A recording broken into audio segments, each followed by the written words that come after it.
Hello everyone, welcome to Diplomatic Briefing. Trump's blatant policy of grabbing money from all over the world has caused many of America's allies, who were once highly praised during the Biden era for banding together against China, to now fall into a hellish predicament. Among them, Indian Prime Minister Modi is the most typical example. Foreign experts point out that India today has already made the outside world question its ambitions to rise in the Indo-Pacific region. At the beginning of this year, when Trump had just taken office, Modi and Trump enjoyed a sweet honeymoon period. But now, under the heavy blow of U.S. tariffs, there is a wave of calls within India to boycott American goods. Why is there such a huge contrast? Singh, a lecturer in South Asian Studies at Yale University, published an article in the Financial Times on August 12, saying that in just a few months, this shift from a major partnership to mutual accusations and punitive actions has dealt a serious blow to India's strategic ambitions in the Indo-Pacific region. On the domestic front, Modi's weakness in handling China, now compounded by Trump's current disdain for him, could become his new political Achilles heel. The article says that back in February this year, Modi stood side by side with Trump, making a high-profile announcement to raise bilateral trade volume to $500 billion by 2030, and hinted at signing a new comprehensive trade agreement, sending out a positive signal. At the time, the close interaction between the two was seen as a symbol of deepening strategic cooperation between the US and India. Modi also invited Trump to attend the Quad Security Dialogue Summit between the US, Japan, India, and Australia, scheduled to be held in India later this year. He even adapted Trump's slogan, "Make America Great Again," to create his own "Make India Great Again" declaration, saying that the combination of the two is a great partnership leading to prosperity. However, this great partnership only lasted a few months before it turned into the complete opposite. First, Trump imposed a 25% tariff on Indian imports, citing India's cumbersome and frustrating trade barriers. Then, using the excuse that India was undermining sanctions by purchasing Russian oil, he doubled the tariff to 50% and threatened that it could go even higher. Trump also explicitly ruled out the possibility of restarting negotiations before the relevant disputes are resolved. Singh pointed out that Trump imposed the highest tariffs among Asian partners on India, which dealt a serious blow to New Delhi's strategic ambitions in the Indo-Pacific region. Although the foreign ministers of the US, Japan, India, and Australia recently met in Washington, it seems unlikely that the leaders' summit of this Quad mechanism will be held this year. The US's move to exert pressure through its economic strength could potentially push India towards Russia, or even towards China, which Modi plans to visit at the end of August. Singh believes that this situation runs counter to the foundation of US-India relations over the past 25 years. The US's previous strategic vision was to position India as a counterbalance to China, but now, it seems Trump is abandoning India. At the same time, Trump is instead turning towards Pakistan. After the India-Pakistan conflict in May, not only did he extend more favorable tariff treatment and oil exploration agreements to Pakistan as a gesture of goodwill, but he also treated India and Pakistan equally in diplomatic affairs, which left India deeply dissatisfied. In June, Trump even had lunch at the White House with the Chief of Army Staff of Pakistan, further fueling India's discontent. If the tariff measures are implemented, the Indian economy will face a heavy blow. Former Indian trade official Srivastava said that the latest tariffs will make India one of the US's most severely affected trading partners. It is expected that India's exports to the US may decrease by about 40 to 50%. Amroha, an economist at Amahai Global Financial Services, said that under such unpleasant tariff rates, trade between the two countries will basically die out. Industry experts also warned that labor-intensive sectors such as textiles, jewelry, and automobiles will be hit the hardest. The competitiveness of small and medium-sized enterprises will be in crisis, and the country's GDP growth rate is expected to be revised down by as much as 1 percentage point. The market also reacted quickly. The Indian rupee depreciated, the risk of imported inflation increased, foreign portfolio investors pulled out, and borrowing costs for foreign currency debtors surged.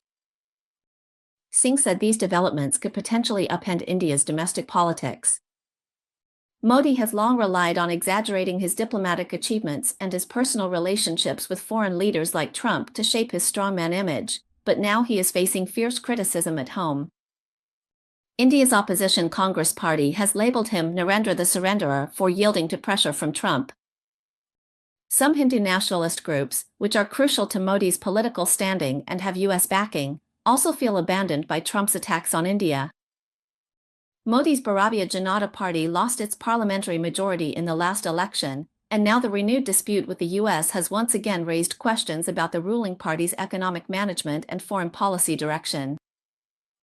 Singh believes that Modi has shown weakness in handling the China issue, and now, with Trump turning his back on him, this could become a new political vulnerability for him.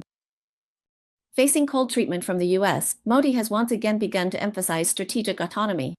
On August 7, India's National Security Advisor Doval said in Moscow that India is very pleased to learn that Russian President Putin plans to visit India at the end of this year. And on August 31, Modi will also travel to China to attend the Shanghai Cooperation Organization Summit in Tianjin, marking his first visit to China since 2018. On the 12th, the UK think tank Chatham House analyzed that although both of these visits were planned before the recent tensions between the US and India, they also demonstrate that India maintains a diversified and independent foreign policy. India's goal is clear: to position itself as a non-Western, rather than anti-Western, major power. On one hand, under pressure from the Trump administration, it aligns its interests with China and Russia. On the other, it engages in free trade negotiations with Western countries like the UK, holds phone calls with Ukrainian President Zelensky, and maintains good relations with the Western world. This think tank predicts that the future of US-India relations will depend on Alaska, where Trump and Putin are meeting on the 15th. If they can truly mediate a Russia-Ukraine ceasefire, it might ease the secondary tariff pressure the US has placed on India. The analysis points out that the US still needs India to counterbalance China, while India will continue to see the US as a key partner for cooperation in technology, defense, and energy. Against this backdrop, while India is building closer ties with countries like China and Russia, it will still regard its relationship with the US as a top priority. However, Singh believes that Trump has torn up India's original strategic roadmap, which may now be replaced by strategic drift, realignment of alliances, or eventual reconciliation. But just like in 2020, when Modi held a grand rally of 100,000 people for the visiting Trump, a rock band's song played at the end in the stadium, with lyrics saying, "You can't always get what you want." In fact, it turned out that when facing Trump, Modi couldn't get what he wanted, nor could he get what India truly needed.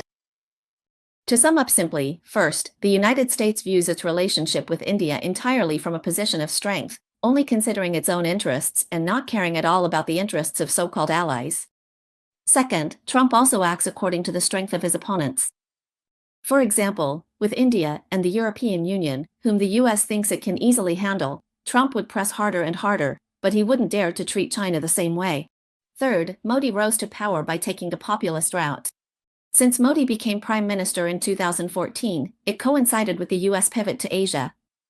The US saw India as a counterbalance to China in the so-called Indo-Pacific region, so they put India and Modi on a pedestal for 10 years.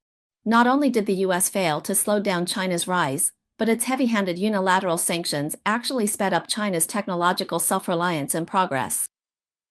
Now that the US thinks India can no longer help, Modi is facing the backlash. China is the world's second-largest economy and the biggest trading nation. Even countries that have so-called diplomatic ties with Taiwan can't avoid doing business with China.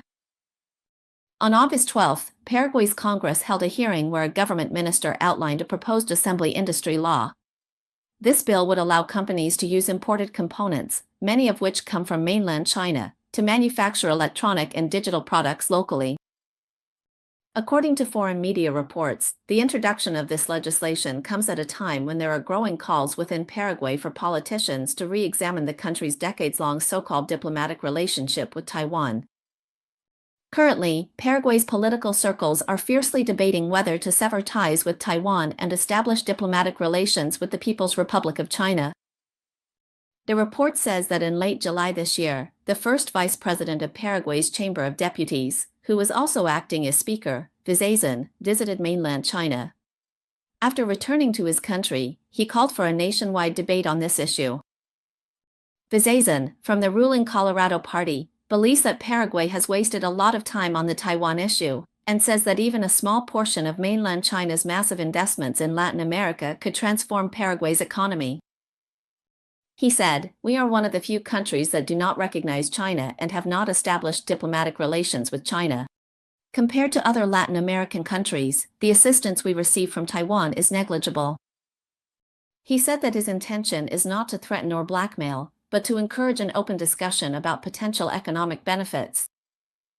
He also emphasized that Taiwan is a province of China, and that Paraguay should have a serious discussion about developing relations with China based on national interests, rather than acting like a black-clad country waiting for cooperation with the Taiwan authorities.